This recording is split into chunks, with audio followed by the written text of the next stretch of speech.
مقدس محرم الحرام ہے۔ خانوادہ رسول صلی اللہ علیہ وآلہ وسلم میدان کرب و بلا کے بے آب و گیاں ریگستان میں محصور ہے۔ وَلَنَبْلُوَنَّكُمْ بِشَيْءٍ مِّنَ الْخَوْفِ وَالْجُوعِ وَنَقْصٍ مِّنَ الْأَمْوَالِ وَالْأَنفُسِ وَالثَّمَرَاتِ کی عملی تفسیر آج اس میدان میں ریت کے ذرات پر نظر آ رہی ہے۔ آنکھیں بند کر کر ذرا اس رزم گاہ کا تصور کریں جہاں ہر طرف خوف و ہراس کے پہرے ہیں۔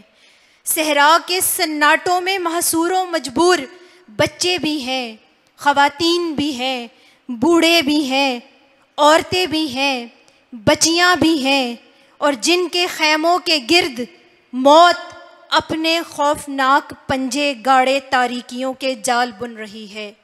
یہ وہ ماحول ہے جہاں ہر نفس غیر یقینی حالات میں سانسیں لے رہا ہے۔ اقتدار و اختیار کی تمام تر سنگینیاں ان کے گرد گھیرا ڈالے کھڑی ہیں۔ انسانی شرف کی علامت نواسہ رسول جگر گوشہ بطول حسین ابن علی اور ان کا پورا خاندان اعداء میں گھرا ہوا ہے۔ ایک طرف سپاہ شام کی خون آشام تلواریں لہرا رہی ہیں، دوسری طرف امام عالی مقام اور ان کے چند جانثار ساتھی ہیں۔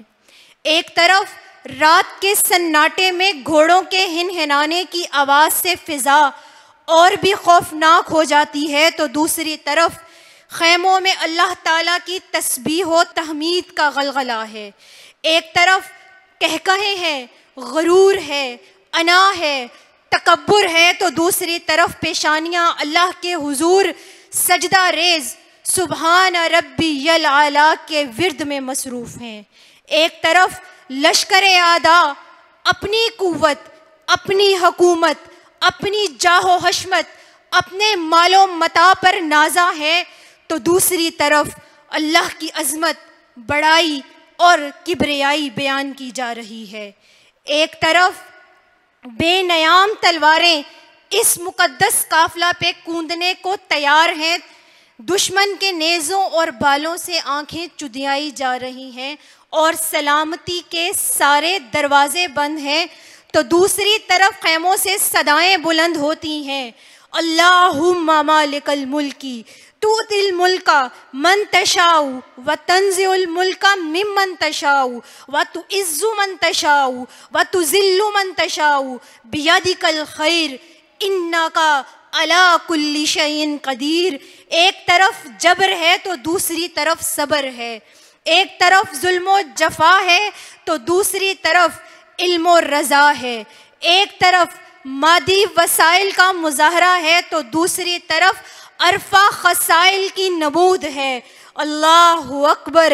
خیموں کے گرد اڑتی ہوئی راکھ آج صبر و عزیمت کی عظیم داستان رقم کرنے والی ہے۔ جہاں بھوک ہے، پیاس ہے، خوف ہے، دشمن ہے، ظلم ہے، لیکن ان سب حالات میں بھی کسی بچے، کسی جوان، کسی بوڑھے، کسی خاتون کے چہرے پر نہ کوئی ملال ہے، نہ زبان پر کوئی شکوہ ہے۔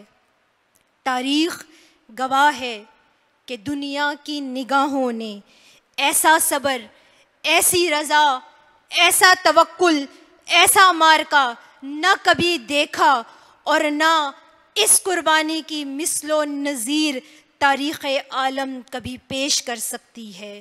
جو قربانی خانوادہ رسول صلی اللہ علیہ وآلہ وسلم نے اپنے نانا کے مقدس دین کے لیے، اس کے احیاء کے لیے اپنے خون جگر سے لکھ دی ہے،